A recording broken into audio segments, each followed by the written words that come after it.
नमस्कार दोस्तों, यदि हम आपसे कहें कि भारत के 50,000 मंदिरों में ताला लगवा दिया गया था, तो आपको हैरानी होगी। इसके अलावा जिन पर ताला नहीं लगा, उन्हें तोड़ दिया गया। यानी जिस देश को मंदिरों की भूमि कहा जाता है, वहाँ के मंदिरों पर ताला लगवा दिया गया। लेकिन ताला लगने के कारण भी हम ही हैं। यदि हमने ऐसे लोगों को वोट ना दिया होता तो कभी मंदिर पर ताला नहीं लगता, कभी प्रसाद में मिलावट नहीं होती। इसके कारण भी हम हैं। आज के युग में मंगल पांडे नहीं रहे जिनका खून खौल जाए। ये कहानी शुरू होती है जनवरी 1990 से। कश्मीर घाटी के मस्जिदों से घोषणा की गई कि कश्मीरी पंडित काफिर हैं, उन्हें कश्मीर छोड़ने के लिए मजबूर करें। अगर ना जाएं तो इस्लाम कबूल करवाया जाए, ना करें तो मार दिया जाए। कश्मीरी पंडित के लिए ये सुबह खौफ से भरी थी, क्योंकि कलयुग है। पंडितों को पता था कि हम परशुराम नहीं बन पाएंगे। घंटी बजाने के अलावा ज्ञान प्राप्त किया था, इनकी यही सीमा थी। लेकिन आतंकवादियों की कोई सीमा नहीं थी। कश्मीर के 50,000 मंदिर, जिन लोगों ने कश्मीर छोड़ने के लिए तैयार हो गए, उनसे कहा गया कि अपनी बहन बेटी को यहीं छोड़ दो। अपनी बहनों बेटियों की इज्जत को बचाने के लिए कश्मीरी पंडितों ने वो किया जिससे उनकी वीरता पर भी दाग लग सकता था। वो ब्राह्मण जो कभी युद्ध से नहीं भागा, आज उसे स्त्री की रक्षा के लिए भागना पड़ा। वो असहाय नहीं था, उसे अपनी नई स्त्री की रक्षा के लिए कश्मीर छोड़ना पड़ा। कश्मीरी पंडितों के घरों पर निशान लगाए गए ताकि उनको धर्म परिवर्तन हो सके। उनके मंदिरों पर निशान लगाए गए।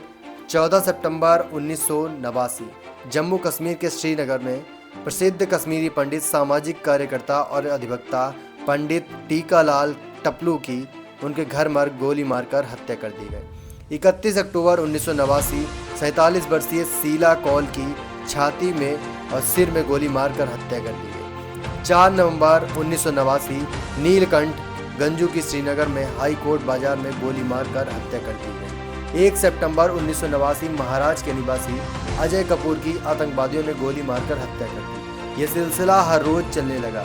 1 से 2 पंडित को गोली मारकर हत्या कर दी जाती थी। 19 अप्रैल 1990 सरला मत का सामूहिक बलात्कार किया गया और हत्या कर दी गई। पूरे देश का ब्राह्मण अभी भी सो रहा था, क्योंकि उन्हें कश्मीरी पंडितों से क्या मतलब, वो उनकी समस्या नहीं, ये सोचकर सब सो रहे थे। 1990 में ही मस्जिदों से आवाज़ के बाद पूरा का पूरा शहर गांव ब्राह्मणों से खाली हो गया। कुछ भी ब्राह्मण वहीं एक रुक गए, लेकिन 40 से 4 कैसे लड़े। उन ब्राह्मणों को पकड़कर रघुनाथ मंदिर ले जाया गया और जिस पवित्र धागे को ब्रह्म स्वरूप मानते थे, उसे उन जिहादियों ने अपनी तलवारों से काट दिया। जनेऊ, सैकड़ों ब्राह्मणों के जनेऊ काट दिए गए। सबसे पहली शुरुआत रघुनाथ मंदिर से हुई, क्योंकि नारायण ही धर्म रक्षक है। उनके मंदिर को कश्मीर की धर्मांध भीड़ ने तोड़कर आग के हवाले कर दिया। उन ब्राह्मणों की आंख में आंसू थे, क्योंकि उनके होते हुए भी उनके आराध्य के मंदिरों को जलाया जा रहा था। जिहादियों के आका काफ़ी खुश थे, क्योंकि ब्राह्मण को मिटा दिया तो सब खत्म। ब्राह्मण की आंखों के सामने उनके मंदिर जल रहे थे।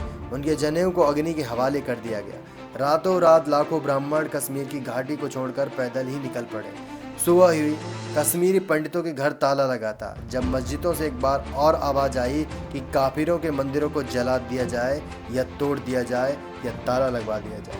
कश्मीर मंदिर में बहुत से मंदिरों को आग के हवाले कर दिया गया, कुछ पर ताला लगा दिया गया और सब मिलकर लगभग 50,000 मंदिर खंडहर में बन गए। ये सिलसिला लगातार चलता रहा और कश्मीरी पंडितों के घर वीरान हो गए थे। सैनिकों को सरकार से बात करनी पड़ती थी, फिर गोली चलानी पड़ती थी, लेकिन कोई भी दुराचारी इस सृष्टि के ब्रह्म से बढ़कर नहीं। कश्मीरी पंडितों के दरवाजों पर लिखा गया था, या तो मुस्लिम बन जाओ या कश्मीर छोड़ दो। उस ब्रह्म यानी परमपिता परमेश्वर भी अब धैर्य खो चुका था। सन 2009 में राष्ट्रीय स्वयंसेवक संघ के संचालक मोहन भागवत बने, एक ब्राह्मण जो अब चाणक्य का रूप लेकर कश्मीरी पंडितों को न्याय दिलाने वाला था। इन्होंने अपने संघ के पीएम नियुक्त करने के लिए सब कुछ किया। आखिरकार चाणक्य की मेहनत रंग लाई और 26 मई 2014 को माननीय नरेंद्र मोदी जी पीएम बने। अब सब कुछ बदलने वाला था। सरकार ने साफ साफ आदेश दे दिया, आतंकवादी दिखे ठोक दो। जो कश्मीर कभी आतंकवादियों का अड्डा बन चुका था, अब वही आतंकवादी आर्मी के जवानों से अपनी जिंदगी की भीख मांगने लगे थे। कश्मीरी पंडितों की आंखों के आंसू थे, शायद ब्रह्म ने भी देखे थे। जिस घाटी से आतंकवादियों ने पंडितों को भगाया था, आज उसी घाटी में जान बचाने के लिए छिप रहे थे। और मजे की बात यह है कि जो दूसरों को भगाने पर लगा था, आज स्वयं भाग रहा है। 2014 से 2024 तक आतंकवादियों को चुन चुन कर मारा गया। आखिरकार इंतजार खत्म हुआ और 30 साल बाद लगभग रघुनाथ मंदिर की दोबारा मरम्मत शुरू हुई और इनके साथ साथ बाकी मंदिरों का भी जीर्णोद्धार हो रहा है। 8 मई 1992 को मंदिरों की प्रतिमाओं को खंडित कर झेलम नदी में फेंक दिया गया था। समय ने करवट ली और सरकार ने लगभग 50,000 मंदिर को दोबारा जीर्णोद्धार करने का काम शुरू कर चुका थे। इसी ऐसी वीडियो को देखने के लिए हमारे चैनल को सब्सक्राइब करें। जय श्री कृष्ण।